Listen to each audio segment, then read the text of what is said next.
Welcome back, you night owls. Tonight we're tiptoeing through the marble halls of ancient Rome, past hushed sentries and flickering oil lamps, toward a bedroom where power, ambition, and a truly staggering amount of bad decisions are about to collide. Imagine the humid summer air of a Roman villa, thick with the scent of jasmine and the distant clang of a blacksmith's hammer. You're there, invisible, a ghost in the peristyle garden, watching as slaves scurry past, their faces a mixture of exhaustion and fear. The air feels heavy, pregnant with a secret, a sense of foreboding that whispers in the rustling leaves of the olive trees. Tonight, you'll witness an act so outrageous, so audacious, that it became a legend, a macabre footnote in the annals of history that still makes historians raise a sceptical eyebrow. This is a story about a woman who had it all and wanted more, about a night of unthinkable excess, and about what happens when the most powerful person in the known world decides that the rules don't apply to them. You probably won't survive this story with your sense of historical decorum intact. So before you get comfortable, take a moment to like the video and subscribe, but only if you genuinely enjoy what I do here. If you're feeling brave, drop your location and local time in the comments so we can all feel a little less alone in the dark. Now, dim the lights, maybe turn on a fan for that soft background hum, and let's ease into tonight's journey together. You're a fly on the wall, buzzing near a window of a magnificent Roman villa, its architecture a testament to the opulence of the empire's elite. The moon hangs fat and silver in the sky, casting long dramatic shadows. This isn't just any villa, this is the imperial palace on the Palatine Hill, the very heart of Roman power, and the woman we're focused on, the one whose very name has become synonymous with depravity, is Valeria Messalina. You can see her now, a flash of silk and gold through the latticework, a whirlwind of energy even in the stillness of the night. She's the third wife of the Emperor Claudius, and at barely 25 years old, she wields an influence that is both immense and fragile. She's beautiful, undeniably so, with eyes that seem to hold both a playful spark and a chilling calculation. Messalina is a figure of contradiction, a woman who, as the mainstream historical record holds, was as devoted to her children as she was to her own scandalous appetites. But tonight, the mood is different. There's a tension in the air, a kind of feverish anticipation. The whispers among the staff are more frantic than usual. You catch snippets of conversation in hushed Latin, mentions of a grand test, a competition of the ages. You see servants lugging heavy amphorae of wine, their shoulders straining, their faces set in grim expressions. They know what's coming, or at least they know enough to be terrified of it. The rumours that swirl around Messalina are not new. Roman society, even at its most moral on paper, was never shy about its private indiscretions. But Messalina's were public, brazen, and often performed right under the nose of her bumbling intellectual husband. The historian Suetonius, whose accounts of the Julio-Claudian emperors are wonderfully juicy, though perhaps a little too fond of salacious gossip, paints a picture of Claudius as a man who was utterly oblivious to his wife's rampant infidelity. He describes him as a scholar who was more at home in his library than in the political quagmire of his own palace, a man who would rather lose himself in a history book than confront the reality of his wife's notorious affairs. But tonight's event isn't an affair, it's something else entirely. The goal, as the story goes, was a competition. Messalina, in her boundless arrogance, had heard tell of a famous prostitute named Scylla. Scylla was a legend in the Roman underworld, a woman whose name was synonymous with endurance and a certain professionalism. Messalina, a woman who lived for spectacle and challenge, decided that her status as empress should grant her victory in any contest. She decided to prove her supremacy, not through political manoeuvring or military strategy, but through a night of unimaginable excess. She would outdo the city's most famous courtesan in a contest of stamina, a kind of unholy decathlon of debauchery. And the chosen venue for this contest? Not some back-alley brothel, but a secluded wing of the imperial palace itself, a private chamber known only to a trusted few. The preparations are almost a performance in themselves. You watch as a small army of slaves and attendants prepare the chamber. They unroll thick tapestries woven with scenes of mythological hunts, not to hide the walls, but to deaden the sound. You see them arrange couches covered in the finest silks and scatter petals from 100 different flowers across the marble floor. There are urns filled with wine, not just any wine, but the finest Falernian, aged to perfection, and trays piled high with sweetmeats, figs, and grapes. The whole room is designed to be a sensory overload, a place where reality and consequence are meant to be forgotten. This attention to detail speaks to Messalina's character. She wasn't just performing an act, she was crafting an experience. And this wasn't some spur-of-the-moment whim. The logistics alone suggest this was planned for days, if not weeks. The sheer number of men who would be called to this chamber, the secrecy, the preparation, it all points to a carefully orchestrated event. And the victims of this spectacle? The story doesn't just involve Messalina and her own desires, it involves the forgotten and the voiceless of Roman society. These weren't powerful senators or noblemen Messalina was trifling with. They were enslaved men, chattel with no rights, no names that would ever be remembered in the grand histories. They were property, and their lives were as expendable as the petals crushed underfoot on the chamber floor. The casual cruelty of this is a hard pill to swallow, isn't it? The way in which a human life could be treated as a mere tool for amusement, a pawn in a game of imperial ego. This isn't just a story about a scandalous empress. It's a story about the complete and utter dehumanization that was the foundation of Roman society, where a powerful woman could command 100 lives to be used for her pleasure without a second thought. The doors to the chamber are now being closed. The servants have all been sent away, dismissed with a flick of the hand. The air outside the room feels colder, the moonlight more stark. You're left in the corridor, a silent sentinel listening for the sounds from within. You can hear the soft murmur of voices, the clinking of a goblet, and then silence, the quiet before the storm. What's about to unfold in that room is an act of historical infamy, but what's even more fascinating is the motive behind it. Was it simple hedonism? A desire to outdo a rival? Or was it something more complex, a desperate bid for a different kind of power in a world where her husband's every decision was controlled by the men around him? Historians still argue whether this event was a public display of power designed to humiliate her rivals, or a private act of self-aggrandizement. Whatever the motive, the result was a night that would leave a stain on the history of the Roman Empire and on the reputation of the woman at its centre. And you're here to witness the prelude, the calm before a truly terrifying storm. You can practically feel the tension thrumming through the thick stone walls, a silent hum of anticipation for the darkness that is about to descend upon this imperial palace. The heavy oak door of the private chamber is now closed, sealed from the outside world. You, however, are an invisible guest, slipping through the cracks of history and into the lavish, suffocating space. The air inside is thick with the competing aromas of spilled wine, expensive perfumes, and a strange metallic scent you can't quite place. It's an almost overwhelming assault on the senses. The room is not a simple bedchamber, but a carefully constructed stage for a spectacle. Soft lamplight flickers, casting long, dancing shadows that make the mythological figures on the tapestries seem to writhe and come to life. The couches are low and wide, piled with silken cushions in shades of crimson and deep purple. On a central table, an array of gold and silver serving dishes gleam under the light, holding platters of food and ornate flagons of wine. Everything here is designed for sensory pleasure, a setting divorced from the harsh reality of the Roman world outside. At the heart of it all is Messalina herself. You see her now not as the haughty empress, but as a woman in the throes of a manic, almost desperate energy. She's shed her formal robes for a simple, clinging tunic, her hair loose around her shoulders. She moves with a predatory grace, a restless panther pacing in its gilded cage. She isn't just waiting, she's anticipating, her eyes gleaming with a feverish intensity. This isn't just about outdoing some courtesan, this is about fulfilling a deep-seated need for control, for a kind of raw power that her position as empress, ironically, denies her. As the wife of the emperor, her power is derived from him and therefore always secondary. Tonight she's the one with absolute authority, the one in charge of life and death, pleasure and pain. The story of Messalina, as we know it, comes largely from the accounts of historians like Tacitus and Suetonius, who wrote decades after her death. These historians, often moralists themselves, painted her as the ultimate caricature of a licentious, power-hungry woman.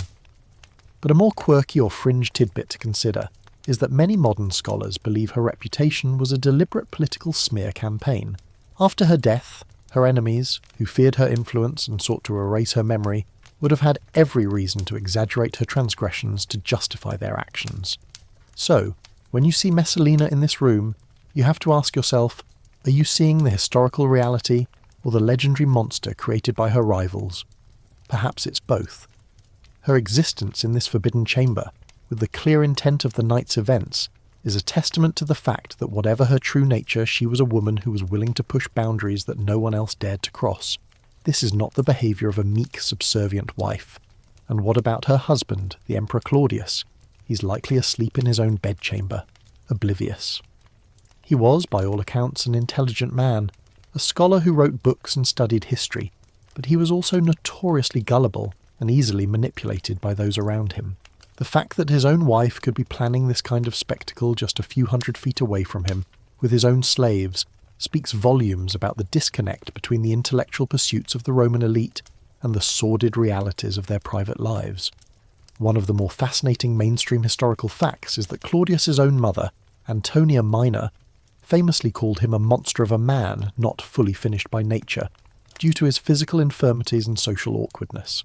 He was not a traditional Roman strongman, but a man who stammered and twitched, a man who found comfort in scrolls and books rather than in the machinations of court. His very weakness, however, became Messalina's strength.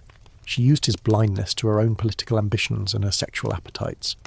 The silence in the room is shattered by the soft scrape of a hidden door.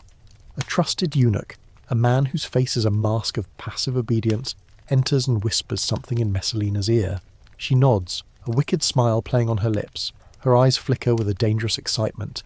It's time. The eunuch slips back out of the room, and you can hear the faint sound of footsteps in the corridor outside. It's a slow, deliberate procession. One of the most fascinating aspects of Roman society is how it could be both so publicly rigid and so privately depraved. Historians still argue whether the Roman elite truly believed in their own rhetoric of public virtue, or if it was all a thin veneer to hide a world of indulgence and cruelty. The events of this night suggest the latter. The door opens again, this time revealing a procession of men. You can't get a clear look at their faces at first, just a blur of dark hair and humble tunics. There are so many of them. They move with a quiet resignation, their heads bowed, their eyes fixed on the floor. These are not gladiators or soldiers. They are slaves, plucked from the vast number of human property that filled the imperial household. Some are young, barely out of boyhood.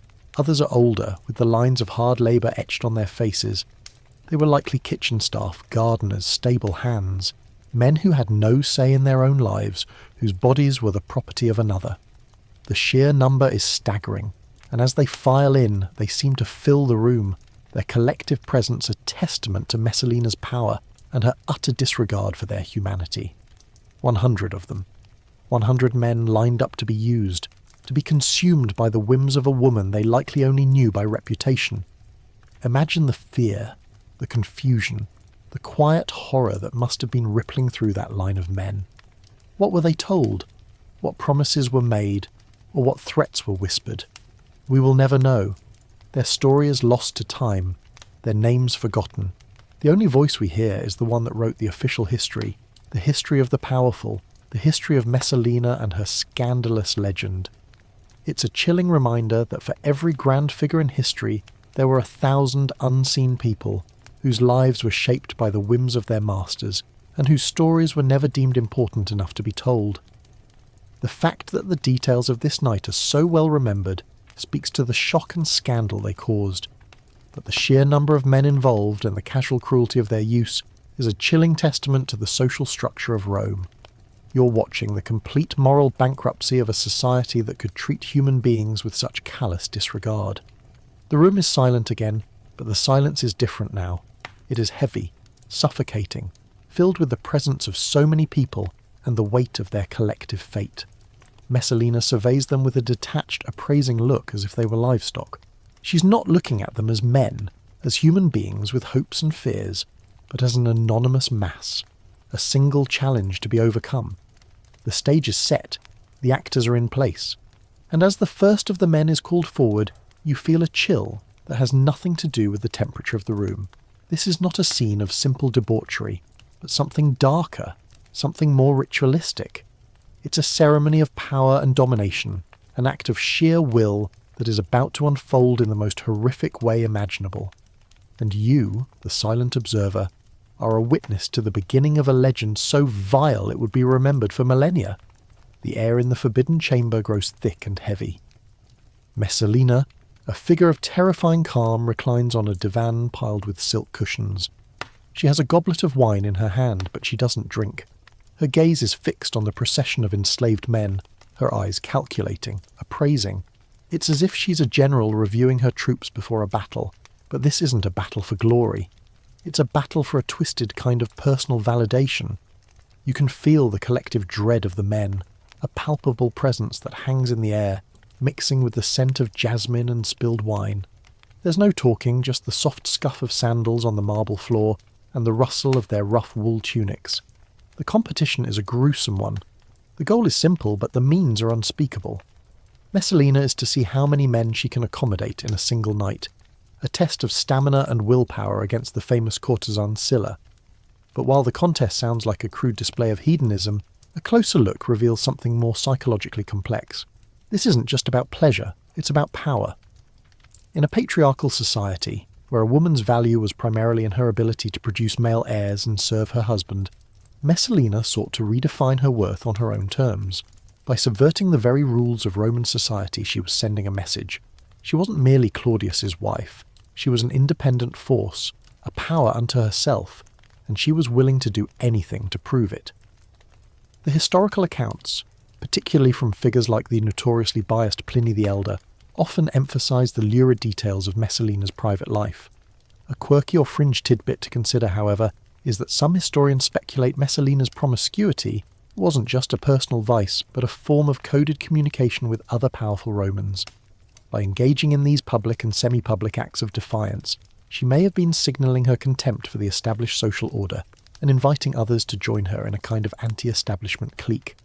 This wasn't just a woman acting out, it was a woman building a political faction through scandal. The modern-day equivalent might be a celebrity who uses public provocations to rally a base of followers. It's a fascinating theory that shifts her from a one-dimensional villain into a calculated political actor. As the night stretches on, the atmosphere changes from one of tense anticipation to a grim, monotonous rhythm. The men, one by one, are called forward. There is no joy in this, no sense of celebration. It is a transactional, almost brutal process. The room, which at first felt grand and decadent, now seems suffocatingly small. The flickering lamps seem to mock the sordid proceedings, casting grotesque, elongated shadows on the walls that make the scene feel less like a human event and more like a macabre puppet show. And you, the silent observer, are forced to watch this horrific pageant unfold, a testament to the absolute power of one human being over 100 others. This is a side of Roman life that statues and historical texts often gloss over, the raw, brutal exploitation that was the foundation of their entire civilization. This night is also a testament to the incredible wealth and resources of the Roman Empire. A mainstream historical fact is that the number of slaves in Rome was staggering.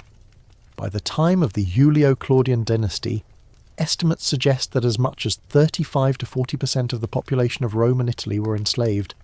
This meant that the emperor and empress had access to an almost limitless supply of human beings to staff their palaces, work their fields and, as in this case, serve their every whim. This staggering ratio of enslaved to free people underpinned the entire Roman economy and social structure. It was an invisible foundation that allowed for the construction of great monuments, the enjoyment of obscene luxuries, and the indulgence of spectacular cruelties. The story of Messalina is, in many ways, just a microcosm of the larger story of Rome itself, a beautiful, powerful, and utterly brutal society built on the backs of the oppressed. Historians still argue whether the events of this night truly happened as recorded, or if they were heavily embellished. The number of 100, for instance, seems suspiciously round and mythic. Was it actually 20, or 50? Or did the story get so inflated over time that the real number was lost in the fog of historical gossip? Regardless of the exact number, the core truth of the legend, that Messalina engaged in a stunning act of sexual excess that involved enslaved men, is widely accepted as fact. The question is one of scale, not of occurrence. Was it a marathon or a massacre? The answer depends on which historian you read, and how much you're willing to believe the salacious details of Roman-era accounts. As the night deepens, the rhythm of the room changes. The initial tension gives way to a kind of grim exhaustion. The men who have been used are not allowed to leave. They are herded to the side of the room, where they sit or stand, silent and still. You can see the desolation in their eyes, the utter defeat. They are no longer men, but objects, their bodies used and discarded. There's a joke about how many Romans it takes to screw in a light bulb, and the answer is none. They just use a slave. But this is no joke. This is the horrifying reality of what that cultural mindset meant. The dehumanization is complete. The men's identities, their names, their families, their dreams, all have been erased by this one night, by this one woman's need for a grotesque form of validation. The air becomes stagnant. The wine spills are dried, leaving sticky puddles on the marble. The scents of perfume and jasmine are now replaced with something more earthy, more human. The scene is no longer lavish, but ugly. The opulence of the room serves only to highlight the brutality of the act. The rich silk tapestries and the glimmering gold plates now seem like a macabre stage, dressing for a scene of profound human misery. This is the dark underbelly of the Roman Empire, the part they don't show you on the tourist postcards. This is the cost of empire, the price of power, measured not in gold and land, but in human dignity and human lives. And Messalina, through it all, seems detached, almost bored. The manic energy she had at the beginning of the night seems to have faded. She's a woman on a mission, a kind of grim determination etched on her face. This is not about pleasure, but about winning. It's about achieving a number, a record that will stand for all time. And for what? For a fleeting moment of notoriety, a whisper of infamy that will be passed down for millennia. It's a tragically pointless act, a monument to a hollow victory built on a foundation of human suffering. And as the dawn begins to break, you feel a new dread, a cold sense of foreboding that this night's horrors are not yet over. You know this isn't the end of the story. It's only the beginning of the gruesome climax, and the light of morning will bring with it a horrifying revelation. The long night is finally beginning to fade. A faint bruised light, the colour of a dove's belly, is starting to creep through the narrow windows of the chamber. Inside, the scene is no longer a fever dream of opulence, but a grotesque tableau. Messalina is slumped against a pile of cushions, her hair a tangled mess, her breathing slow and heavy with exhaustion. Her eyes are closed, but her jaw is set in a grim line, the expression of a person who has pushed their body to its absolute limits for a victory that feels hollow even to them. The silence is profound now, broken only by her laboured breathing and the distant crowing of a rooster from a nearby villa. The scent of stale wine and wilted flowers is overpowering, and all around her, scattered in various states of exhaustion and collapse, are the men, the 100 enslaved men. You can see them now in the unforgiving morning light, not as a faceless mob, but as individuals, each one a testament to a life of hardship and a night of horror. Some are slumped against the walls, their heads bowed, their shoulders shaking with silent sobs. Others lie motionless on the floor, their limbs tangled, their faces pale and slack. They are not sleeping. Their stillness is a form of shock, a defensive shutdown against the trauma they have just endured. They are the true subjects of this history, the unseen participants whose names will never be known, whose stories will never be told. The fact that these men were enslaved is a crucial mainstream historical fact that can't be understated. In Roman society, enslaved people were not just a labour force. They were considered legal property, much like a piece of furniture or a domesticated animal. They had no rights, no legal standing, and their lives were completely at the mercy of their masters. This is why an event like this could even happen. Messalina, in her mind, was not using 100 men. She was using 100 pieces of her husband's property. The moral and ethical implications of this are staggering, and to our modern sensibilities completely monstrous. This is the foundation of the Roman Empire, a reality far removed from the romanticised images of forums and marble statues. It's tempting to see Messalina as a singular monster, a black sheep in an otherwise orderly society. But a more quirky or fringe tidbit to consider is that while her actions were extreme, they were not entirely out of step with the prevailing Roman mindset. The concept of virtues, or virtue, and manliness was a central tenet of Roman culture. For a man, this meant courage, honour, and public service. For a woman, it was a much more restrictive set of rules, centered on chastity, modesty, and loyalty to her husband. Messalina's actions were so shocking, not just because of the sexual nature of them, but because they so completely violated every single one of these social codes. She was a woman of immense power, and she used that power to invert the very concepts of virtue and shame, performing a bizarre parody of a man's quest for glory through a contest of physical endurance. She sought virtues for herself, a concept that was traditionally denied to women, and in her own twisted way she found a dark and terrible version of it on this night. As the morning light strengthens, a servant, a trusted female attendant of Messalina, carefully pushes open the door to the chamber. Her face is a study in controlled terror. She's likely seen it all in her service to the Empress, but even she seems unprepared for the scene before her. She takes a tentative step inside, her eyes wide, and her hand flies to her mouth to stifle a gasp. She doesn't have to announce Messalina's victory. The scene speaks for itself. The silent, broken figures of the men are all the evidence she needs. The attendant's first thought isn't to celebrate, but to clean up the mess. The Emperor can't find out. The Roman public must never know the full extent of this night's excesses. The Empress's reputation, already tattered by 100 rumours, must not be completely destroyed.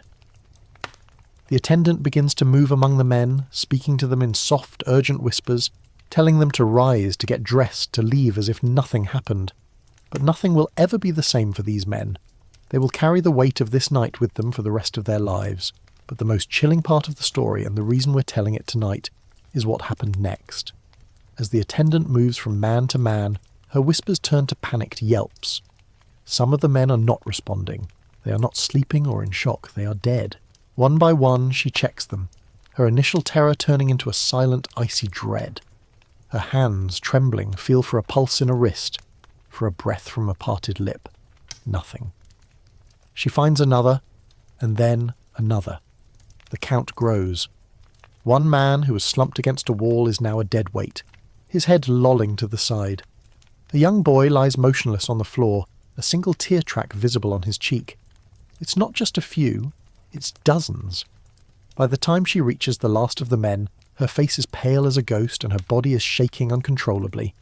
All 100 of them are dead. All of them. There's a joke there somewhere, a dark bit of gallows humour about an ancient Roman punchline, but it's a joke that dies on your lips. Historians still argue whether the mass death was an intentional part of the plan or a horrific, unforeseen consequence. The sources from the time are all over the place. Some say Messalina poisoned the men to silence them. Others say they died from sheer exhaustion, their bodies simply giving up under the extreme duress. The fact is, we will never know for sure. What we do know is that 100 human beings, whose only crime was to be born into slavery, were used as pawns in a game of imperial ego and were, for reasons unknown, found dead by morning. This is the dark heart of the story, the terrifying moment where a scandalous act of debauchery turns into a mass tragedy. It's a shocking and visceral reminder of the stakes involved when power is absolute and human life is considered disposable. The attendant, her face a mask of terror, rushes from the room to find a physician, or someone, anyone, who can explain this impossible horror. Messalina, roused by the frantic movement, sits up, her eyes still half closed with fatigue. She sees the fear on the attendant's face and the stillness of the men. She doesn't scream or cry. She doesn't show any emotion at all. She simply looks at the bodies, her face a blank canvas. Was she expecting this? Did she plan it? Or is she just as shocked and terrified as the rest of us would be? Her reaction is a historical enigma, a moment of unknowable psychological truth that is lost to the mist of time. You watch as she rises slowly, her body aching, her mind racing.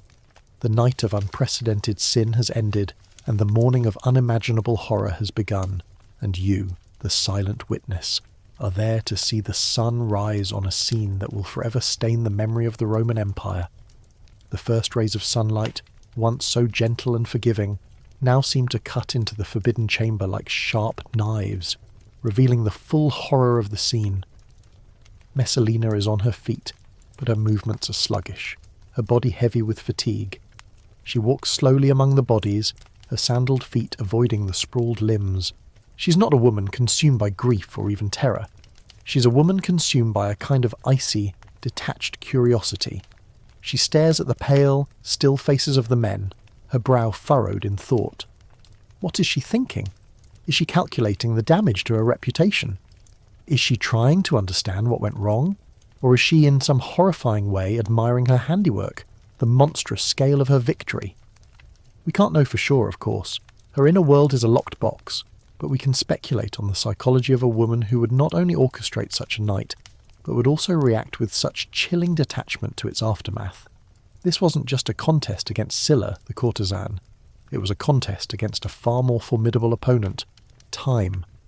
Messalina, like all powerful people, was terrified of being forgotten. She lived in a world where history was written by men and for men, where a woman's name was rarely mentioned outside of her relationship to a father, husband, or son. This was her chance to carve her name into the stone of history, to become a legend in her own right, even if it was a legend of infamy. This was her desperate bid for a kind of immortality. A mainstream historical fact is that in Roman society, the concept of memoria damnatio, or the condemnation of memory, was a real and powerful tool. This was a decree from the Senate that could erase a person from history by destroying their statues, chiselling their name from public inscriptions, and forbidding any future mention of them. This was a fate far worse than death for a Roman aristocrat, for whom public reputation and legacy were everything. Messalina, in her public provocations, seemed to be flirting with this very fate. Perhaps in her mind, a bad memory was better than no memory at all. Her actions were a kind of preemptive strike against oblivion, a grand theatrical act that guaranteed her name would be remembered for good or ill for centuries to come. The silence is broken by a small, pathetic whimper. It's the female attendant, the one who first discovered the bodies. She's huddled in a corner, her body convulsing with silent sobs. She looks up at Messalina, her eyes wide with fear and a kind of terrible accusation. She knows that this is not a natural death, that something has gone horribly, irrevocably wrong. Messalina, hearing the sound, turns her gaze on the attendant. Her face, which was once blank, now hardens. The detachment is gone, replaced by a cold, sharp anger. The attendant isn't just a witness, she's a liability. You can almost feel the cogs turning in Messalina's mind, the ruthless logic of a powerful person calculating their next move. A quirky or fringe tidbit to consider about the aftermath of this event is the possibility that the men's deaths were not caused by poison or exhaustion, but by a sudden, violent reaction to a substance they were given. Roman physicians, in their limited knowledge of the human body, often prescribed powerful herbs and tinctures for a variety of ailments, and it's not a stretch to imagine that a concoction, designed to increase stamina or enhance pleasure, could have had a lethal side effect, especially when given to 100 men who were already under extreme physical and emotional stress. The Romans, remember, had no concept of dosages or clinical trials. Medicine was often a mix of folk wisdom, superstition, and educated guesswork. This adds a layer of tragic accident to a story of deliberate depravity, a horrifying mix of hubris and ignorance. Historians still argue whether the men were poisoned intentionally to cover up the event. It seems plausible, doesn't it? An empress who has just engaged in a wildly scandalous act would not want 100 witnesses to go around telling the story. But why would she be so detached in the aftermath if she were the one who had just orchestrated a mass murder? Perhaps her detachment was a sign of a kind of sociopathy, an inability to feel empathy for the people she saw as nothing more than tools. Or perhaps it was a sign of genuine shock and confusion, the psychological shutdown of a person who has just witnessed a horror they could not have anticipated. The ambiguity is what makes the story so compelling and so terrifying. The door to the chamber opens again, this time with a quiet confidence. It's a man, a powerful figure from Messalina's inner circle. You don't recognise him by name, but you recognise his bearing, the air of quiet authority that surrounds him. He takes in the scene with a single, practised glance. He doesn't gasp or recoil. He simply nods, as if this were an expected, if unfortunate, outcome. He looks at Messalina, and then at the attendant cowering in the corner. He speaks in a low, even tone, and his words, while you can't hear them, are clearly a series of calm, precise instructions. He's taking control of the situation. He's the one who will make sure the bodies disappear, that the story is scrubbed, that the truth is buried as deep as the men in the ground. This is the real Roman world, a world of back-channel deals and quiet conspiracies, where problems are not solved by justice or law, but by wealth and power. Messalina's crime isn't the sexual excess, It's the potential for scandal, the political fallout. Her cronies are here not to scold her or save the bodies, but to save her reputation and their own necks. It's a grim comedy of errors, a kind of dark-as-pitch punchline where the joke is on the poor, dead men who are just a footnote in a larger political game. The bodies will be taken away, their deaths will be explained away as a sudden illness, and life will go on in the Imperial Palace as if nothing happened. Except that it did. And the memory of that night, whispered from servant to servant, from slave to slave, will spread like a poison through the streets of Rome. A whispered legend of a murderous empress and her insatiable deadly ambition. It will be the beginning of the end for Messalina. Because as we've seen, in the Roman world a powerful person can get away with anything, but they can't get away with everything forever. The seeds of her destruction were sown on this very night. The air in the Forbidden Chamber is now filled with the grim business of death. The powerful man who just arrived, a high-ranking political ally of the Empress, is giving calm, precise orders. He is not a doctor, not a soldier, but a bureaucrat, a man whose skills lie in covering up scandals and maintaining the fragile illusion of imperial control. His first order is to the remaining men, the ones who are still conscious. They are told to leave, to tell no one what they saw, and to go on as if nothing happened. Their silence is purchased with a look, a threat, a quiet reminder of their place in the world. Their faces are blank, their eyes vacant. They will do as they are told. They have no other choice. Messalina, now fully awake, watches him with a cold admiration. She sees in him a ruthless efficiency that mirrors her own. She's no longer just a woman who engaged in a sexual marathon. She's a woman who, through a horrific twist of fate, has now become the master of a scene of mass death. Her challenge has shifted. It is no longer about outdoing a courtesan, but about outrunning a scandal. And in a society where a rumour could be a death sentence, this is a far more dangerous game. You, the silent observer, watch as the bodies are carefully, methodically gathered and prepared for removal. They are no longer men, but problems to be solved, obstacles to be cleared. The Roman world, for all its grand monuments and philosophical treatises, was a brutal place. A mainstream historical fact is that the Romans had a very different concept of human life and death than we do today.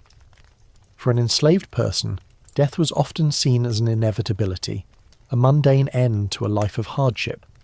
There were no public outcries, no formal investigations, no justice to be sought. The death of 100 enslaved men would have been, for most Romans, a non-event, a footnote to a more important story. This cold indifference is a hard pill to swallow, isn't it?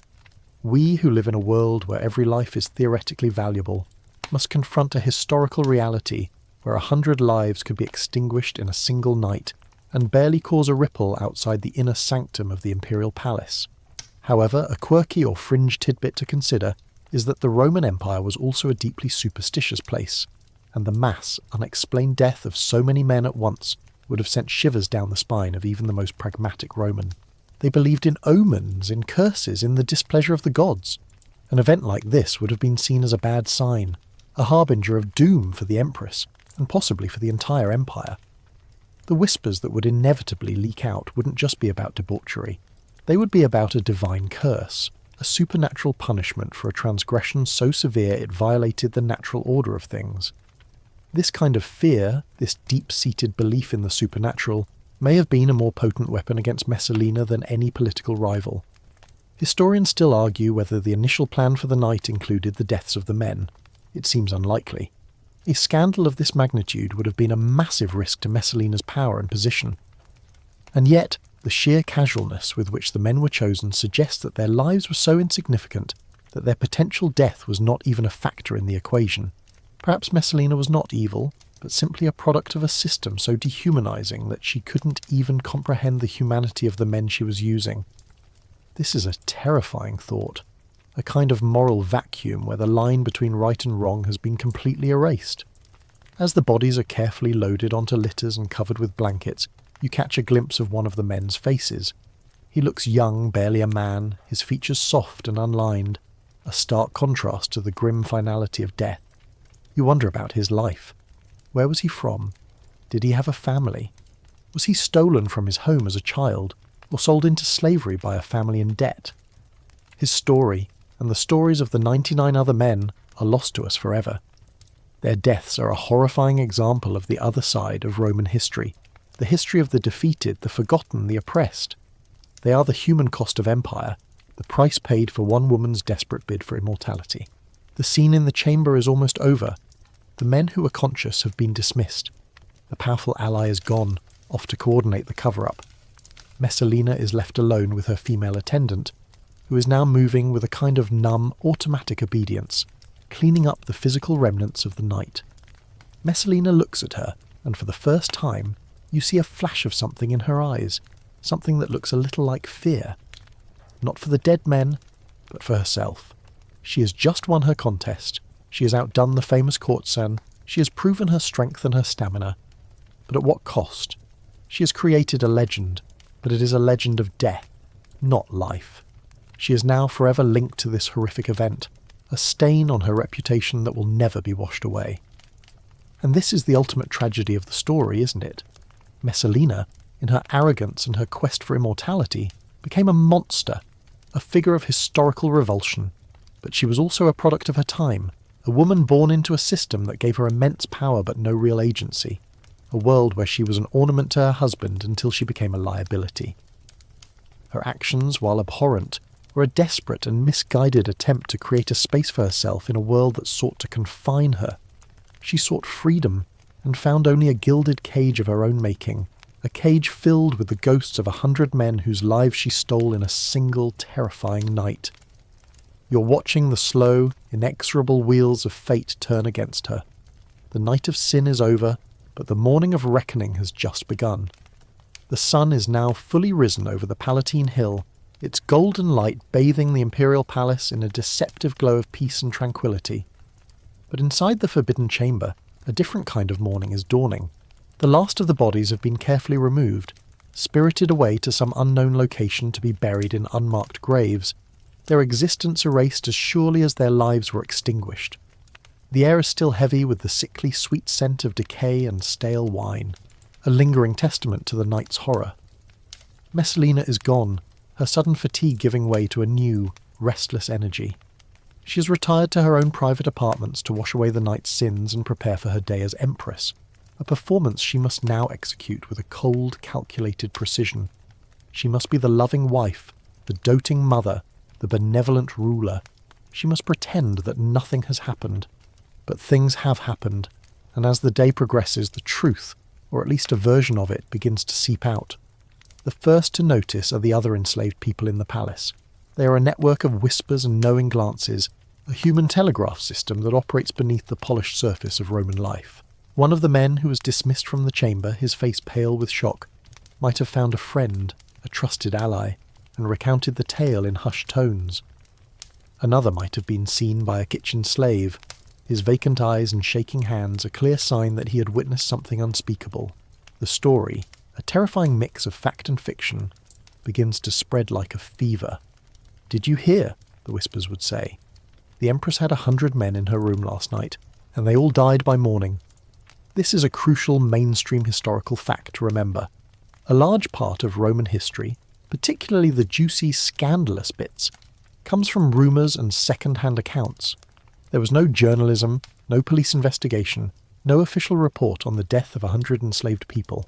So the story of this night was not a matter of public record, but a matter of public gossip, and as such, it grew and evolved with every telling, each new narrator adding their own details, their own embellishments.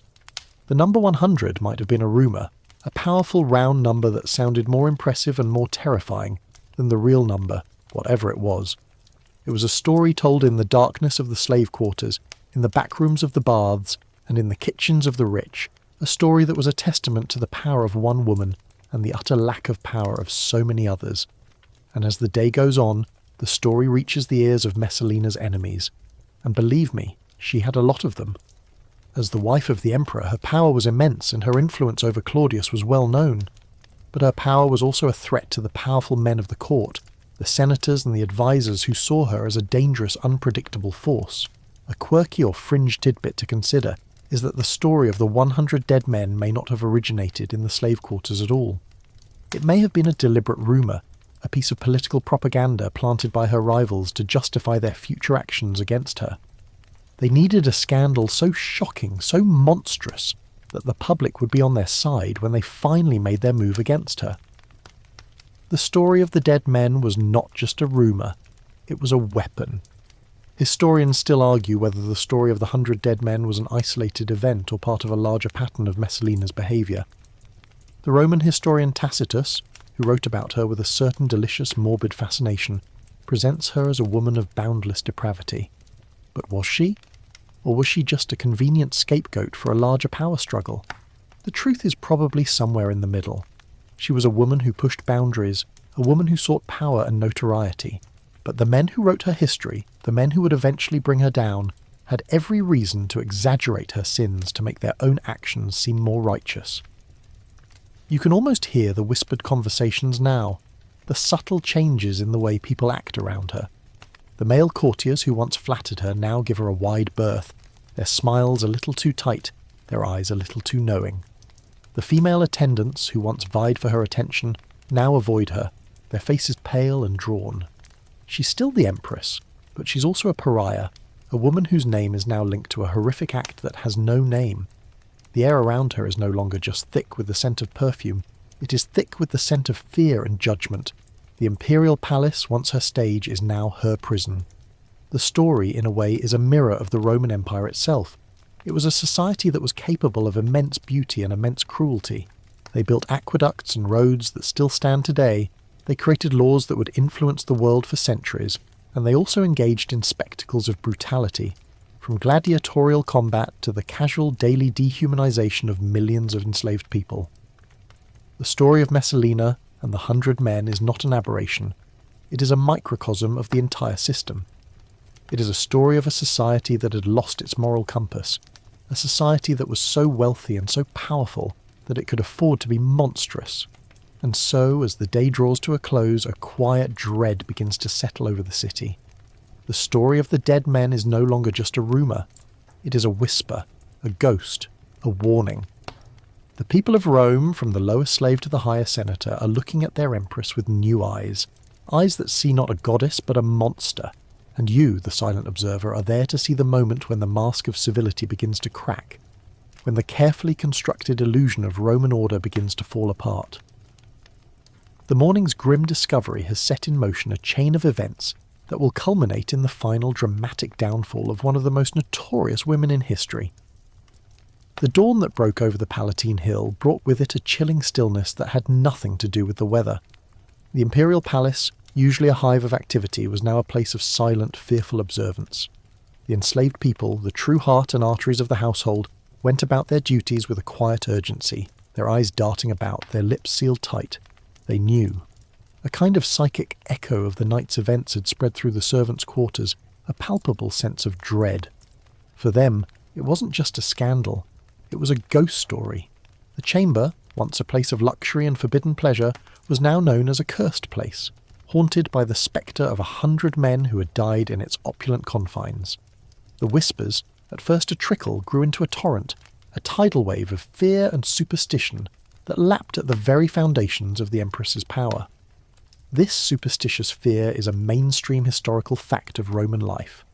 The Romans, for all their engineering and legal genius, were deeply superstitious people. They believed in omens, in curses, and in the power of the gods to intervene in human affairs. A sneeze on the left was a bad omen. The flight of a flock of birds in a certain direction could determine the outcome of a battle. A mass, unexplained death would have been seen as a clear sign of divine displeasure. The story of Messalina's transgression was no longer just about sex and power. It was about piety and divine retribution. She had not only broken the laws of man, but she had also dared to trespass on the domain of the gods, and now she, and the city she ruled, would pay the price. The reaction of the palace staff tells us a lot about the culture of the time. They didn't run to the emperor, not yet. They didn't seek justice or demand an investigation. They simply feared. The fear was a rational response to an irrational event. In their world, a powerful person could, and would, get away with anything. Justice was a luxury for the privileged. The deaths of 100 slaves would never be officially investigated. Their bodies, if they were lucky, would be thrown into a mass grave. More likely, they would simply be left to rot. The only thing they could do was fear and whisper. and hope that they weren't the next victims of their unpredictable mistress. A quirky or fringe tidbit to consider about the spread of these rumours is how they were likely tailored to fit the audience. Among the enslaved, the story would have been one of warning and solidarity. "Be careful," one slave might have said to another. "Do not cross the Empress. She has a touch that can kill a man." Among the lower classes in the city, the story would have been a juicy piece of gossip, a confirmation of their darkest suspicions about the depravity of the elite. "See," a baker might have told his customer, "they live in a world of sin and death while we toil for bread." And among the senators and the political elite, the story would have been something else entirely. It would have been an opportunity. This is where the story gets really interesting. Messalina's enemies, the men who had been manoeuvring against her for years, finally had their ammunition. They had been looking for a way to discredit her, to break her hold on the Emperor Claudius. Her public affairs, her political machinations, her boundless ambition, all of these were weapons they could use against her. But they needed something more, something so outrageous and so monstrous that Claudius, for all his blindness, would be forced to act. The story of the 100 dead men was that weapon.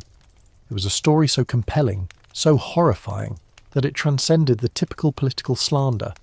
It transformed Messalina from a nuisance into a threat, a dangerous, unpredictable force that needed to be neutralized for the good of the empire. Historians still argue whether Messalina's enemies fabricated or simply exaggerated the story of the mass deaths. It's highly likely that they did. In the brutal world of Roman politics, the truth was a flexible commodity, easily bent to fit a political agenda. The story of the 100 dead men wasn't just a story. It was a piece of historical propaganda, a narrative designed to shape public opinion and justify a political assassination. The senators who would eventually plot her downfall weren't just reacting to her actions, they were using her actions as a pretext. They were the ones who would turn the whispers of the enslaved into the official historical record. They would be the ones to write the story of the monstrous Messalina, a story that would be passed down through the centuries, a testament to their own political cunning and ruthlessness. As the day turns into evening, the whispers reach the ears of Narcissus, the powerful freedman who served as Claudius's secretary. Narcissus was, in many ways, the de facto power behind the throne. He was cunning, ambitious, and utterly ruthless. He had been watching Messalina's power grow with a cold, professional wariness. He knew she was a threat to him, a wild card who could, and would, turn on him the moment he became inconvenient. And now, he had the perfect weapon to use against her. The story of the dead men in his mind was not a tragedy, but an opportunity.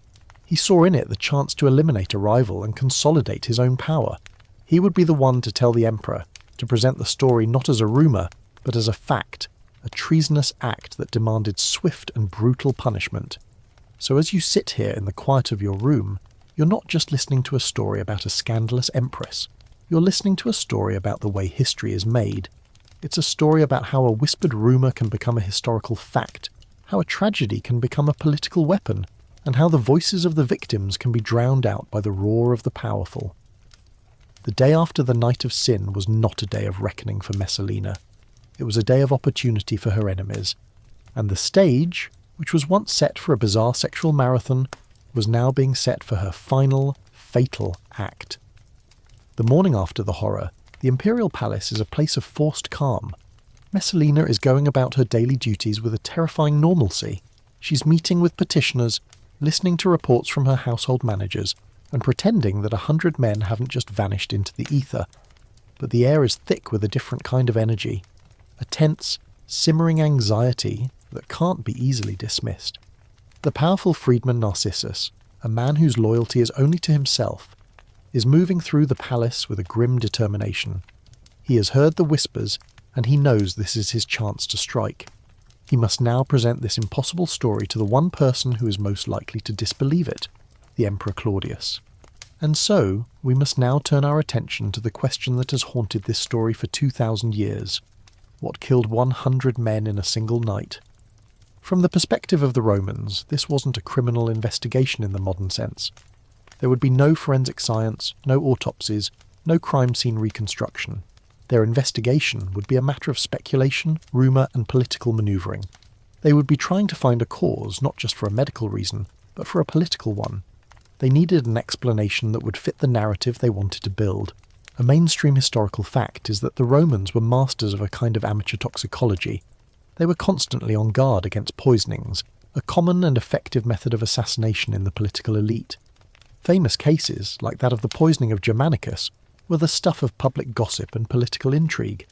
So, when 100 men suddenly dropped dead, the first and most obvious suspicion would have been poison. The poisoned men would have been a perfect scapegoat for Messalina's enemies. They could argue that she had intentionally murdered them to silence them, a clear act of treason that would warrant her removal. But if it was poison, what kind? And how was it administered to so many men at once? This leads us to a quirky or fringe tidbit of Roman history. The Romans had a deep fascination with exotic poisons, often derived from plants and herbs imported from distant lands. There are accounts of assassins using everything from hemlock to aconite, a highly toxic plant often called wolfsbane. Was it possible that Messalina, in her arrogance, had procured a powerful new poison to ensure her secret was safe? Did she lace their food or wine with a lethal dose? It seems unlikely that she would have been able to administer a poison so precisely that it killed all of the men, but not her. And remember, the story says the men were used over the course of the night, not all at once.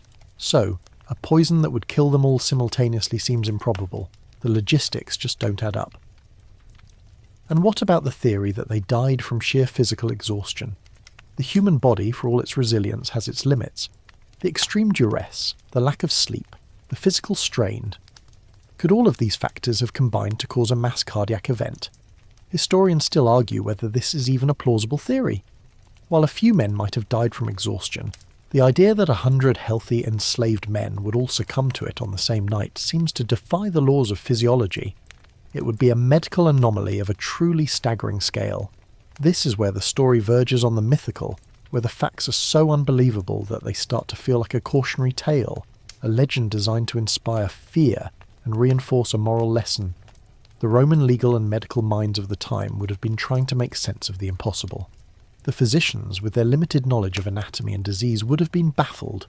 Their understanding of the human body was based on the 4 humours: blood, phlegm, black bile, and yellow bile. A mass death like this would have been a complete contradiction of their medical models.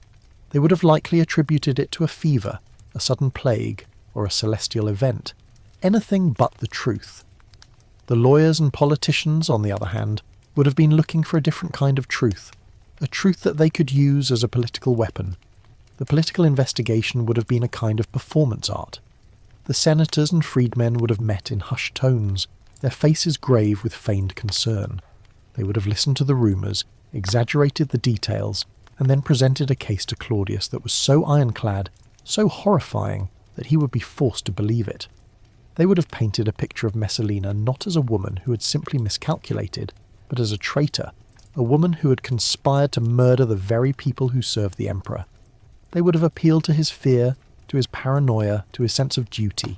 They would have told him that his wife, the woman who shared his bed and was the mother of his children, was a monster, and you, the silent observer, are there to see the moment when this political investigation begins in earnest.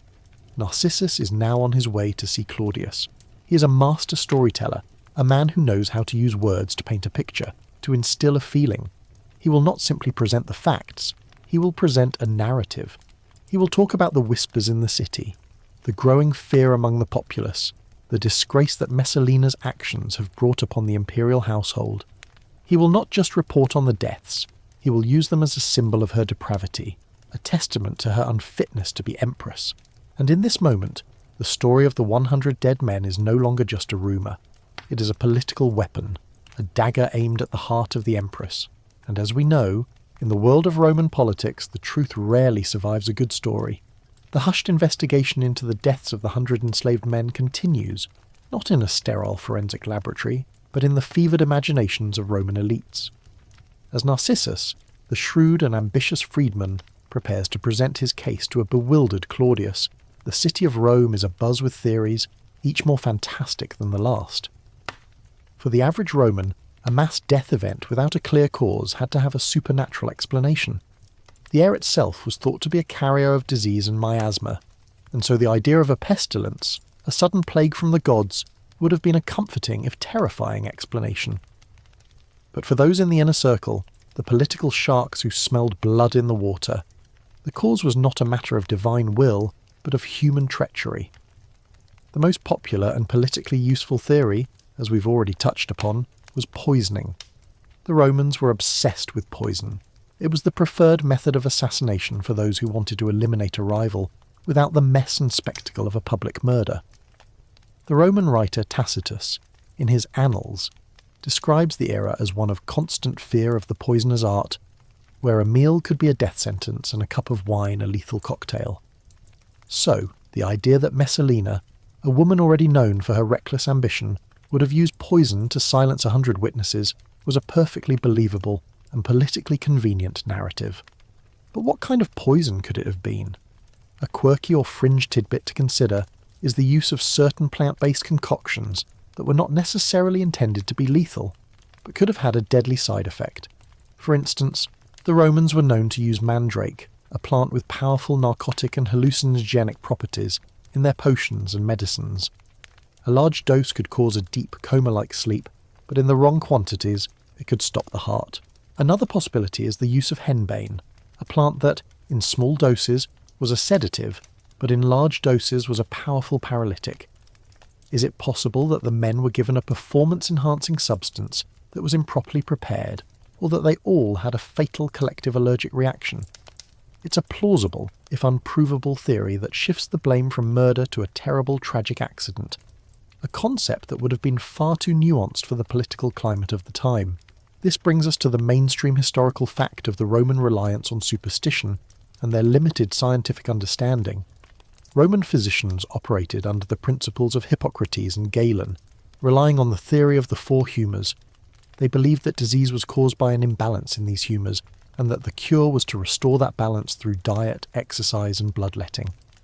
The idea of a virus or a bacteria was completely unknown to them, so when 100 men dropped dead at once, their first thought wouldn't have been a pathogen, but a pestilence, a corrupted air or a divine curse. They would have looked to the sky for a sign, not to a microscope. This is why the theory of a divine curse, a punishment from the gods for Messalina's hubris, would have resonated so powerfully with the Roman public. Historians still argue whether the mass death was intentional or accidental. The evidence, as we have seen, is circumstantial and often contradictory. Was Messalina a cunning mass murderer, a cold, calculating woman who was willing to eliminate anyone who stood in her way? Or was she a reckless, arrogant aristocrat whose apathetic use of human life led to a horrifying, unforeseen tragedy? The answer, like so much of history, depends on who you believe. The historians who wrote about her, the men who lived in a world where rumour was currency, had every reason to paint her as a monster. But the fact that the story is so fantastic, so over the top, also makes us question its veracity. Perhaps the truth is simpler, less sensational. Perhaps it was a fever that swept through the slave quarters, a disease that, when combined with the extreme physical and emotional stress of the night, proved to be fatal. But for Narcissus, the truth was irrelevant. The story was a weapon, and he was ready to use it. He knew that Claudius, for all his scholarly pursuits, was a man consumed by paranoia. He had seen too many betrayals, too many plots, too many of his family members meet an untimely end. Narcissus would not just tell him about the deaths, he would frame them as an act of treason. He would argue that Messalina, in her boundless ambition, had not only humiliated the imperial household, but had also put the emperor's life in danger. He would plant the seed of suspicion, and he would let Claudius's own paranoia do the rest. The stage is set for the final act, for the final. Messalina is in her apartments, blissfully unaware of the political storm that's brewing. She believes she has weathered the scandal, that the bodies have been buried, and that the story will die with them. She is a woman who, in her arrogance, believes herself to be untouchable. But she has underestimated her enemies. She has forgotten that in the world of Roman politics, the dead have a more powerful voice than the living. Their silence, their absence, their cursed memory is all the evidence that Narcissus needs. And as he approaches Claudius's chamber, you can almost hear the final death knell for the Empress and her desperate bid for immortality. As the political gears grind toward Messalina's inevitable downfall, let's take a moment to understand the medical context of the time. The Roman world was a place of astonishing engineering and architectural feats, but their understanding of the human body was, by our standards, rudimentary. It was a world of 4 humours and folk remedies, where a physician was as likely to prescribe a magical amulet as they were a medicinal herb. The fact that Messalina's 100 enslaved men could die in a single night, and a plausible explanation outside of divine intervention, was impossible to find speaks volumes about the state of Roman medicine. A mainstream historical fact is that Roman medicine was heavily influenced by the Greeks, particularly by the writings of Hippocrates. His theory of the 4 humours, blood, phlegm, black bile and yellow bile, was the dominant medical paradigm. Disease was not seen as the result of a pathogen, but as an imbalance in these humours. The cure, therefore, was to restore that balance. If a person had a fever, it was because they had too much yellow bile, and the cure was to bleed them to remove the excess. If they were melancholic, it was because of an excess of black bile, and they would be given a laxative. This model, while completely wrong, was the foundation of all medical knowledge for over 1,000 years. It's a testament to the power of a bad idea that's widely accepted. Given this context, how would a Roman physician have approached the mass death of 100 men? They wouldn't have been looking for poison. They would have been looking for a disturbance of the humours, a sudden shift that could have caused a collective physiological collapse. They might have blamed the climate, the food, or a sudden change in the alignment of the stars. The idea of a contagious disease, a plague, would have been a possible explanation, but a plague that killed 100 men and left 100 others alive seems unlikely. The whole thing would have been a medical puzzle wrapped in a religious enigma. They simply didn't have the tools, the knowledge, or the scientific method to arrive at a rational conclusion. This leads us to a quirky or fringe tidbit. The Roman military, for all its brutality, was far more advanced in its understanding of medicine than the civilian population. Roman army doctors, known as medici, were highly skilled surgeons who were able to perform everything from amputations to C-sections. They had a deep understanding of sanitation and hygiene, and they built hospitals, or valetudinaria, to care for their wounded soldiers. The Roman legionary was far more likely to die from a battlefield wound than from a disease, which was a remarkable feat for the time. This contrast between the advanced military medicine and the primitive civilian medicine is fascinating. It suggests that the Romans valued practicality over theory. They weren't interested in the why, they were interested in the how. How can we keep our soldiers alive? How can we win the next battle? The death of 100 enslaved men, on the other hand, was not a matter of military importance, and so it was not a problem that required a practical solution. Historians still argue whether the Roman physicians who served the emperor and his family were any better than the average civilian doctor. It's likely that they were, as they had access to the best herbs, the best instruments, and the best knowledge available. They were, in a sense, the top 1% of the medical world, but even they would have been confounded by the events of this night. The death of 100 men would have been an event that defied all their medical knowledge, a complete contradiction of everything they believed to be true about the human body. They would have likely attributed it to a divine curse, a supernatural event that was beyond their ability to comprehend or to cure. And so, as Narcissus prepares to make his move, he knows that he doesn't need a medical explanation. He doesn't need a rational cause. He just needs a narrative, a story that is so compelling that it will force Claudius to act. He doesn't need a pathologist. He needs a spin doctor. He doesn't need a truth. He needs a lie that is more powerful than the truth. The Roman medical system, for all its pomp and ceremony, was ill-equipped to deal with the reality of a mass, unexplained death. And in its failure to provide an answer, it created a vacuum that was quickly filled by a far more powerful and dangerous force, political ambition. The stage is now set for a final confrontation between Messalina and her enemies. It will not be a battle of swords or armies, but a battle of words and lies, a battle for the mind of the emperor. And as we know, in the world of Roman politics, the person who controls the narrative controls everything. The whispers of the cursed chamber continue to spread, and as they do, they illuminate the dark underbelly of Roman society, a place of systemic brutality and ingrained dehumanization. The story of Messalina and the 100 dead men is not an anomaly. It is a symptom of a much larger, more terrifying sickness. The fact that a single powerful person could, on a whim, use and discard 100 human lives without any legal or moral repercussions speaks volumes about the nature of the Roman Empire. This wasn't just a story about a bad empress. It was a story about a society that was built on a foundation of human suffering. A crucial mainstream historical fact is that slavery was not just a part of the Roman economy, it was the engine that drove it. At the height of the empire, it is estimated that enslaved people made up as much as 35% of the population of Italy. They were the ones who worked the fields, who built the roads, who cleaned the houses, and who served the wealthy elite. They were the invisible workforce that made the Roman world possible. But they were not seen as people.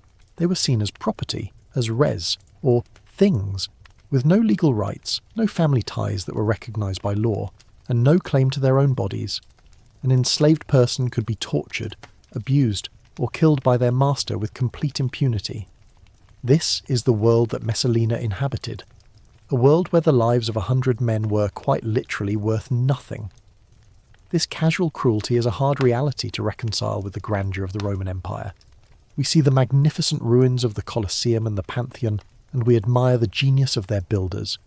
But we forget that these monuments were built by the back-breaking labour of enslaved people. We read the eloquent speeches of Cicero, and we are moved by the principles of Roman law.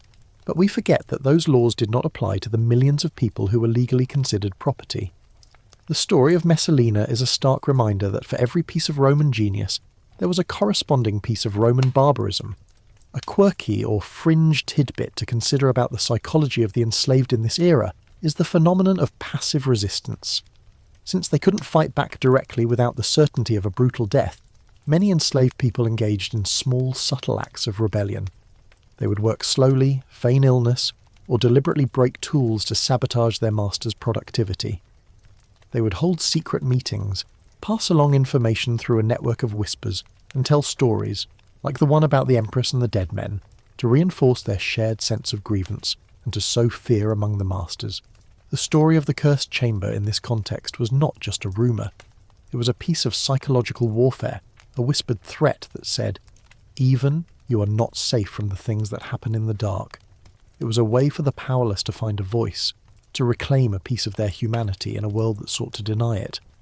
Historians still argue whether the Roman elite truly believed in their own rhetoric of humanitas or humanity. On the one hand, they created laws that protected citizens from torture and abuse. On the other hand, they treated a huge portion of their population as less than human. It's a contradiction that is hard to explain. Were they hypocrites, or was their concept of humanity simply much narrower than ours? Perhaps they saw humanity not as a universal truth, but as a privilege that was earned through citizenship and status. This would make Messalina's actions not an act of evil, but an act of complete and utter consistency with the values of her time. She was simply using her property in a way that, while extreme, was completely within the bounds of what was legally and socially permissible. And so, as the whispers of the cursed chamber reach the ears of the political elite, they are not just hearing a story about an empress's depravity, they are hearing a story about the fragility of their own power. Messalina, in her reckless ambition, has exposed the raw, brutal foundations of their society. She has reminded them that their world, for all its marble and its laws, is built on a volcano of human suffering, and they know that if that volcano were to erupt, it would destroy them all. They can't let her get away with it, not because she is evil, but because she is dangerous. She is a woman who has shown a complete disregard for the very rules that keep their world from falling apart. The story, then, is a cautionary tale, but not for us. It was a cautionary tale for the Romans. It was a story that reminded them that the only thing standing between them and a complete moral collapse was a thin veneer of civility, a veneer that Messalina had just torn to shreds. And as Narcissus prepares to make his final move, he knows that he is not just fighting a woman, he is fighting for the very soul of the Roman Empire. The stage is now set for a final, deadly confrontation. But before we get to the dramatic conclusion, we need to understand the precarious position of a Roman empress. Messalina was not just a woman, she was a political figure, a symbol, and a pawn in a larger game. Her power, while immense, was not her own. It was derived from her husband, the Emperor Claudius, and it was constantly under threat from the men who saw her as a dangerous, ambitious outsider. The story of the 100 dead men, in this context, is not just about her debauchery. It is about her political standing and the fragile nature of her power. A mainstream historical fact is that Roman empresses did not have a defined legal or constitutional role. Unlike the emperor, whose powers were clearly delineated by the Senate and the Roman people, The Empress's power was informal and depended entirely on her husband's favour and her own political cunning. She could not pass laws, command armies, or hold public office. Her influence was wielded behind the scenes, through private conversations, political marriages, and, in Messalina's case, a network of spies and informants. This lack of a formal role made her position incredibly vulnerable. She was a woman of immense power with no legal protections, a queen without a crown. This is what made her so dangerous and so desperate. Messalina, unlike her predecessors, was not content with this informal power. She wanted more. She wanted to be a player in her own right, a figure who was feared and respected for her own sake, not just for her connection to the Emperor. This is what makes her actions so understandable, in a perverse way. She was trying to create her own kind of legitimacy, a power that was based on her own will and her own strength, rather than on the whims of her husband. Her public provocations, her scandalous affairs, and her notorious sexual appetite were not just acts of personal depravity. They were acts of political defiance. She was daring the Roman elite to challenge her, to test her power, to see if they could break her. A quirky or fringe tidbit to consider is that Messalina may have been trying to emulate the legendary women of Roman history. Figures like Livia Drusilla, the wife of Augustus, who wielded immense power through a carefully cultivated public image of piety and virtue. But while Livia chose to work within the system, Messalina chose to subvert it. She saw the hypocrisy of the Roman elite, the way they preached virtue and practiced vice. And in her own twisted way, she decided to call their bluff. She would be as debauched as they were, but she would do it in the open, in public, in a way that they could not ignore. This was not a bid for power through piety. It was a bid for power through pure, unadulterated shock value. Historians still argue whether Messalina was a proto-feminist, a woman who was fighting against the patriarchy in her own unique way, or if she was simply a power-hungry sociopath. The truth, as is so often the case, is probably a mix of the two. She was a product of her time, a woman who was taught from a young age that the only way to survive in the Roman world was to be ruthless, ambitious, and cunning. But she was also a woman who was ahead of her time, a woman who saw the hypocrisy of her society and chose to expose it in the most public and scandalous way possible. Her actions were both a product of her world and a rebellion against it.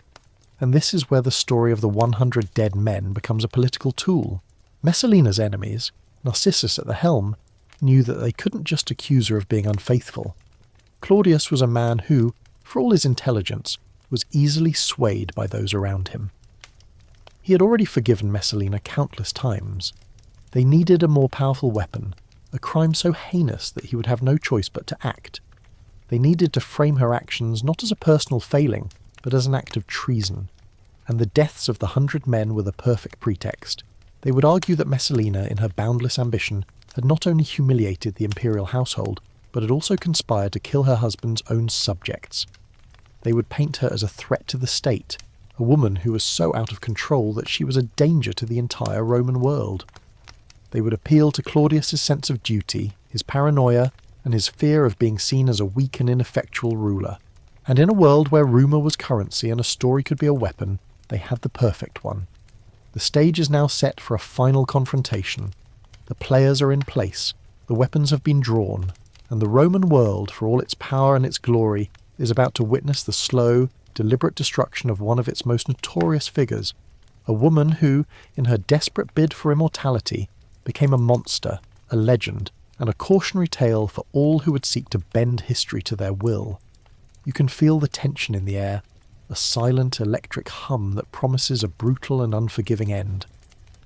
The whispers have now reached the ears of Narcissus, the shrewd and ambitious freedman who serves as the Emperor's secretary.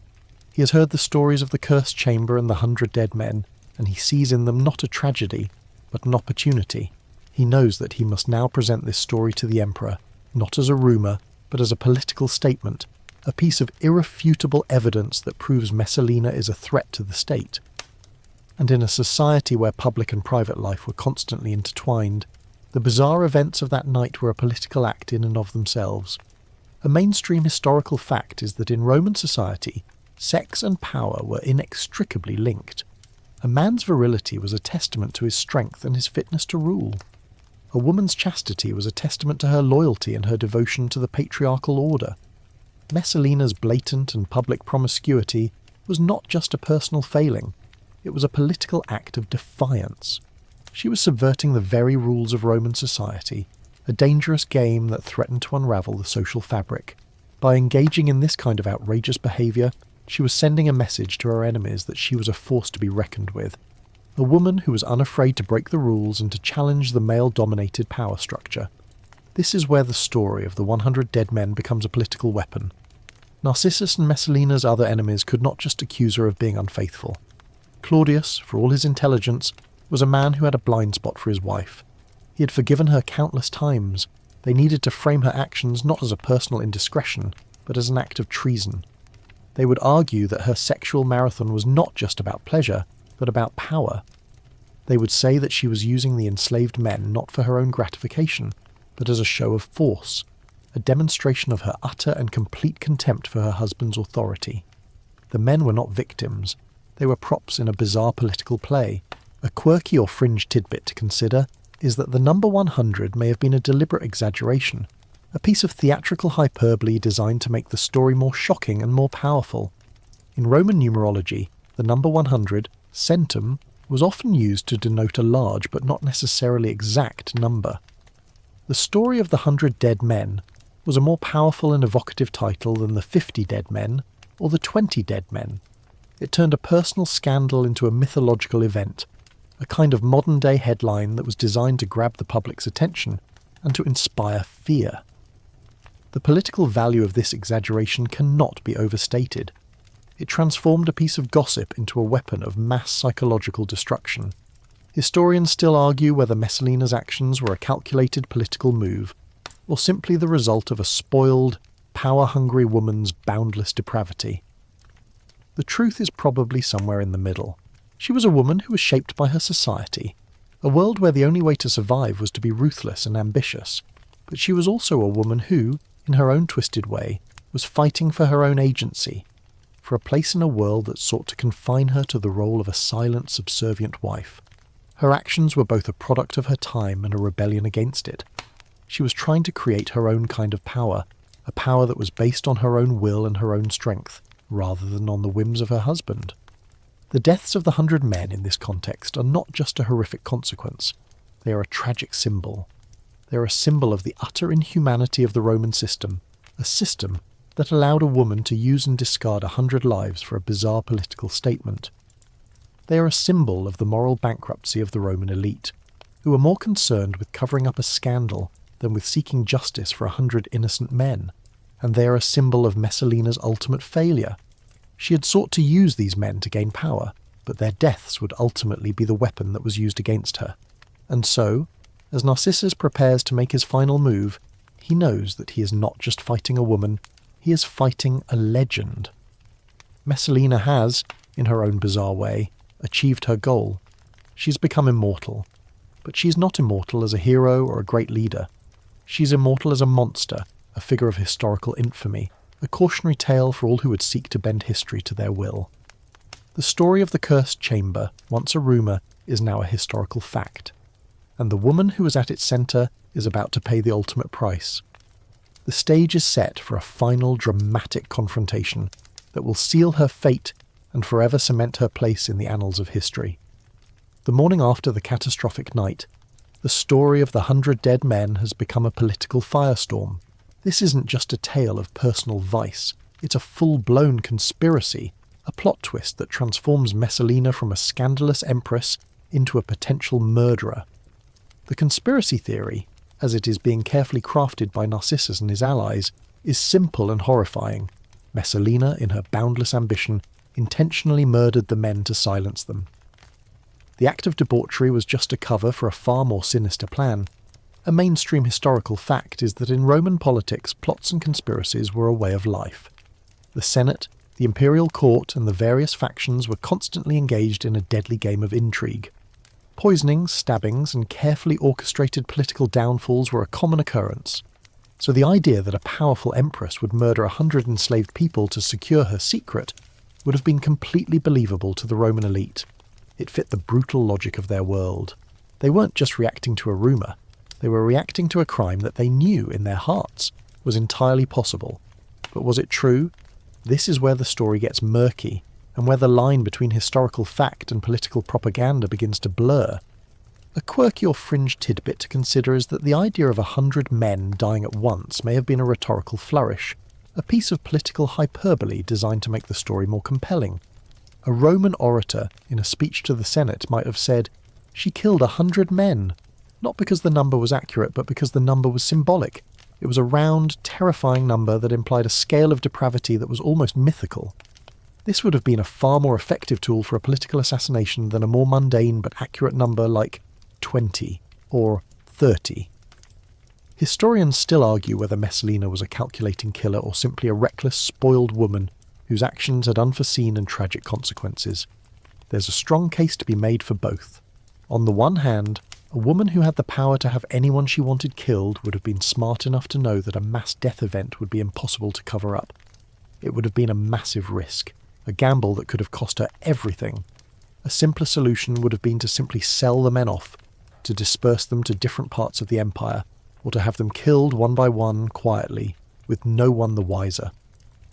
The fact that she allowed them all to be in the same room, and to die at the same time, suggests that she was either incredibly stupid, or that she had no idea that they would die.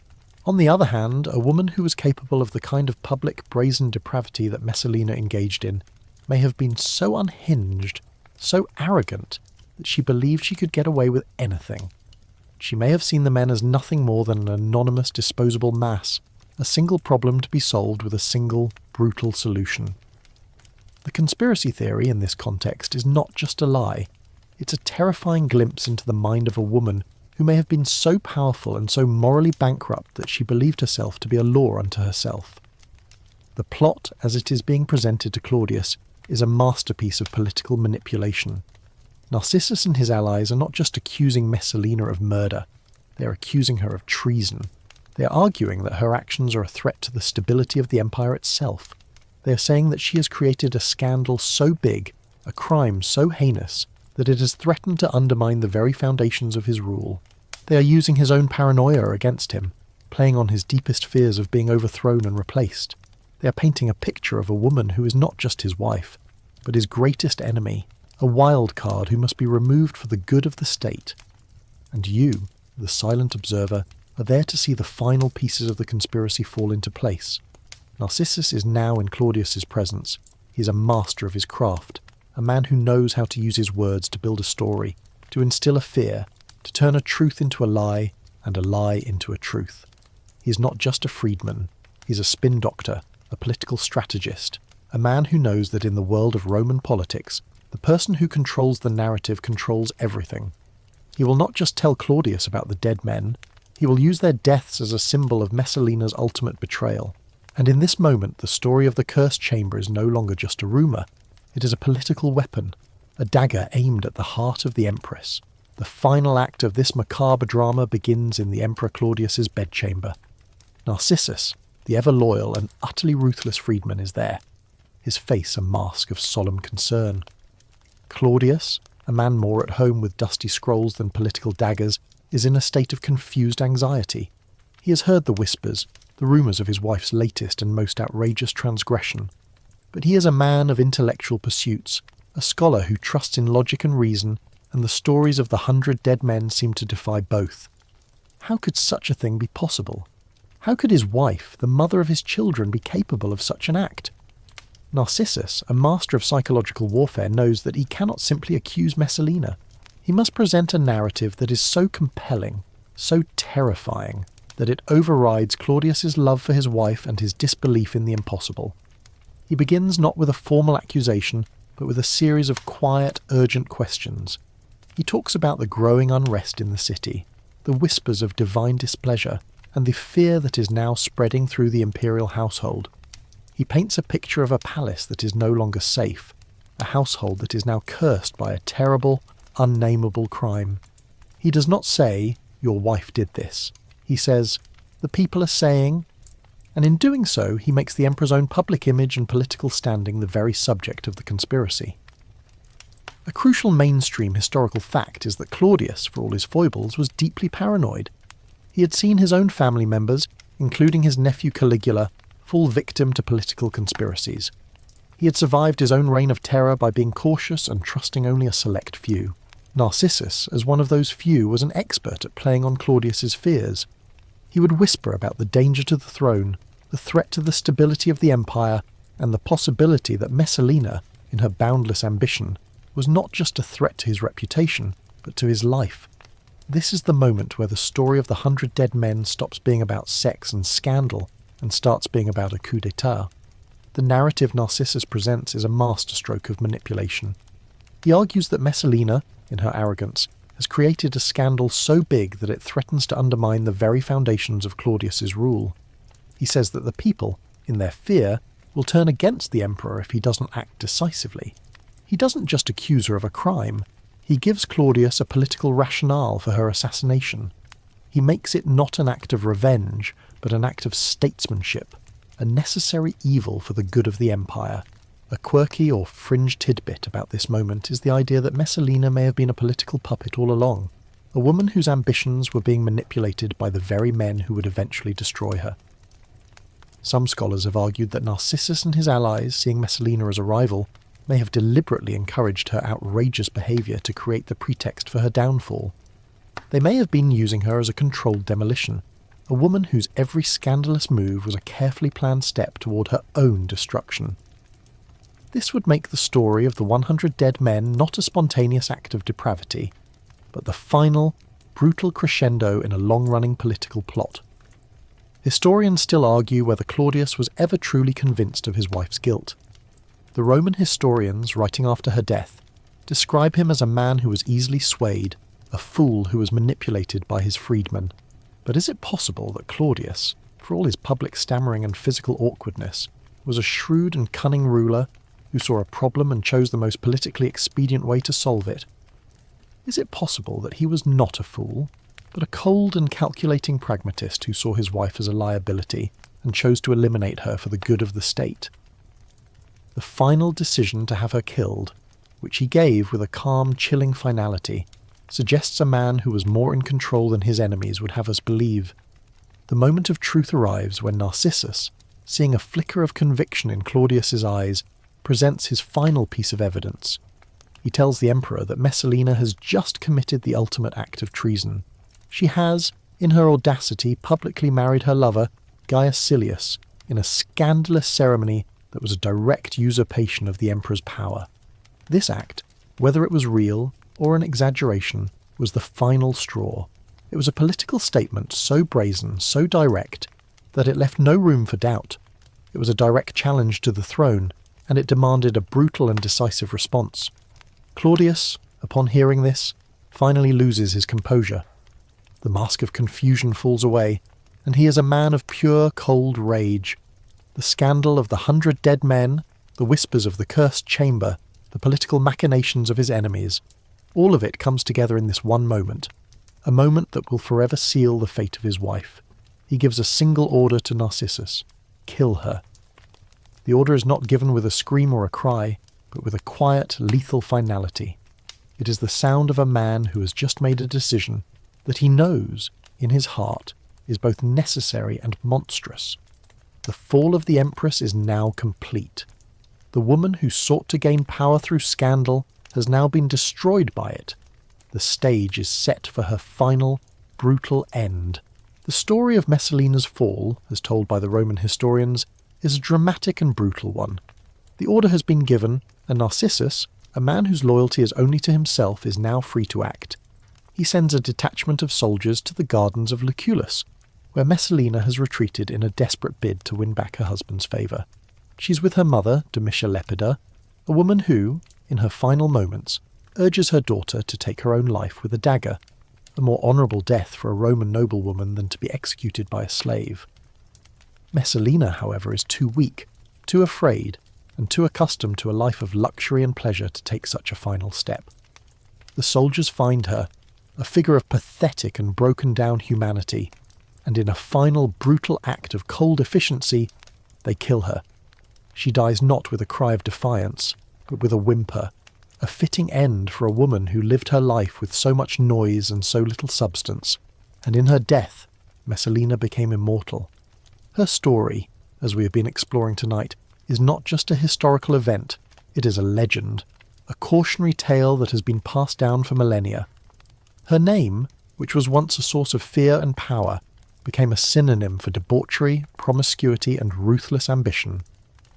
The Roman historians, the men who wrote her story, did not just record her life. They crafted a monster, a figure of historical infamy who would serve as a warning to all women who would dare to seek power in a man's world.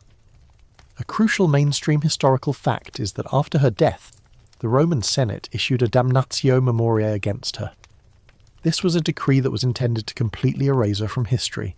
Her statues were toppled, her name was chiselled from public inscriptions, and any mention of her in official records was forbidden. This was an attempt to silence her forever, to make it as if she had never existed, but the damnatio memoriae had the opposite effect. The very act of trying to erase her only cemented her place in the historical record. The people of Rome, in their morbid fascination with scandal, would whisper her name and tell her story, passing it from generation to generation, a forbidden legend that refused to die. And the story of the 100 dead men, a piece of political propaganda designed to seal her fate, became the central pillar of her legacy. It was a detail so shocking, so horrifying, that it became the defining moment of her life. It was a story that transcended time and place, a myth that was told and retold by countless historians, playwrights, and artists.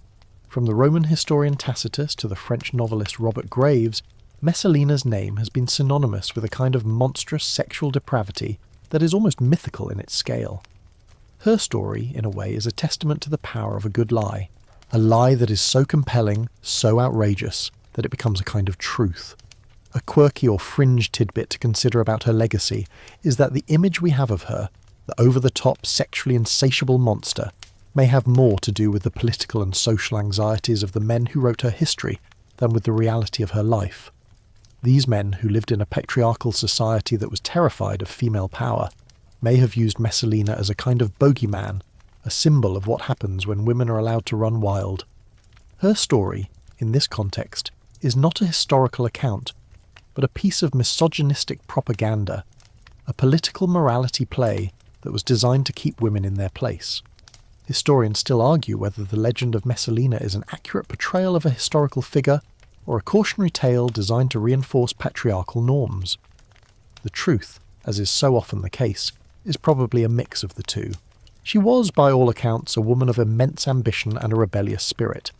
But the men who wrote her history, the men who would eventually bring her down, had every reason to exaggerate her sins to make their own actions seem more righteous. They turned her from a dangerous rival into a monstrous legend, a figure of historical revulsion that would be remembered forever. And so, as we reflect on the legacy of Messalina, we are not just looking at a historical figure, we are looking at a historical myth. We are seeing how a human life can be transformed into a symbol, a story that is told and retold, with each new telling adding another layer of embellishment, another detail that makes the story more shocking, more compelling, and more powerful. The story of the cursed chamber and the 100 dead men is a legend that was born in the shadows of the Roman court, but it is a legend that has haunted history for over 2,000 years. It is a testament to the fact that even in death, some people refuse to be forgotten. The story of Valeria Messalina is not just a historical footnote. It is a ghost that haunts the halls of the Roman Empire, an echo of a deadly night that still reverberates through the centuries. We have walked through the palace with her, witnessed her depravity, and watched her ultimate downfall. But the most important question remains: what does her story tell us about history and about ourselves? It is a story about power, about vice, and about the fragile line between fact and legend. The first lesson her story teaches us is about the nature of power. Messalina's power, as we have seen, was absolute, and in a world where her every whim was a command, she was consumed by it. She was a woman who had it all, but she was a woman who still felt powerless, confined by the rigid social and political structure of a patriarchal society. Her actions, in a way, were a desperate and misguided attempt to create a space for herself, a way to prove that she was a force to be reckoned with. But in her hubris, she forgot that absolute power corrupts absolutely. She became a monster, a figure of historical revulsion, a cautionary tale for all who would seek to bend history to their will. The story of the 100 dead men is a chilling reminder that when power is unchecked, when human life is considered disposable, the consequences are always horrific. The second lesson is about the nature of vice. Messalina's name, as we have seen, has become synonymous with debauchery, a kind of mythological sexual appetite that is almost unbelievable in its scale. But was she a monster? Or was she simply a product of a world that was rotten to its core? The Roman elite, for all their public talk of virtue, were engaged in a world of private debauchery, a world of orgies, political assassinations and casual cruelty. Messalina was not an anomaly. She was an extreme example of the very thing that the Roman elite preached against. Her story, in a way, is a mirror, reflecting the hypocrisy and moral bankruptcy of the entire Roman world. It is a story that reminds us that vice, when it's practiced by the powerful, is often not a private failing, but a public spectacle that can have tragic and unforeseen consequences. A quirky or fringe tidbit to consider about the legend of Messalina is that it has a kind of dark humour to it, a gallows comedy that is almost impossible to ignore. There's a joke there, a dark bit of gallows humour about how a woman can die from her own ambition, and how the people around her can profit from her demise. The story, for all its horror, has a kind of morbid theatricality, a sense of a grand play being acted out on a historical stage. It's a story that is so over the top, so outrageous, that it becomes a kind of fiction, a truth that is stranger and more terrifying than any lie. Historians still argue whether the legend of Messalina is an accurate portrayal of a historical figure or a cautionary tale designed to reinforce patriarchal norms. The truth, as is so often the case, is probably a mix of the two. She was a real person, a woman who was born into a world of power and privilege, a woman who pushed boundaries and lived her life with a reckless abandon. But her story, as it was written by her enemies, was a piece of historical propaganda, a narrative that was designed to shape public opinion and to justify her brutal assassination. Her legacy is a testament to the fact that history is not just a record of events, it is a story that is told and retold, with each new telling adding another layer of embellishment, another detail that makes the story more shocking, more compelling and more powerful. And what about the 100 men? The unseen participants, the faceless victims, the people whose lives were extinguished in a single night. Their story, in a way, is the most tragic of all. They are the ghost in the machine, the reminder that for every great historical figure, for every magnificent monument, there were 1,000 unseen people whose lives were sacrificed for the pleasure and power of the elite. Their deaths are a chilling reminder that the Roman Empire, for all its glory and its grandeur, was a world built on a foundation of human suffering, a world where a human life could be, quite literally, worth nothing. The story of Messalina is an echo, a whisper that has travelled through the centuries, a tale of power, of vice, and of the ultimate terrifying cost of ambition. It is a story that reminds us that history is not just a collection of facts, it is a series of lessons, a series of warnings, a series of human stories that are just waiting to be told. The cursed chamber of Messalina is no longer just a room in the imperial palace. It is a metaphorical space, a place where we can confront the darkest parts of human nature, the parts that we would rather forget.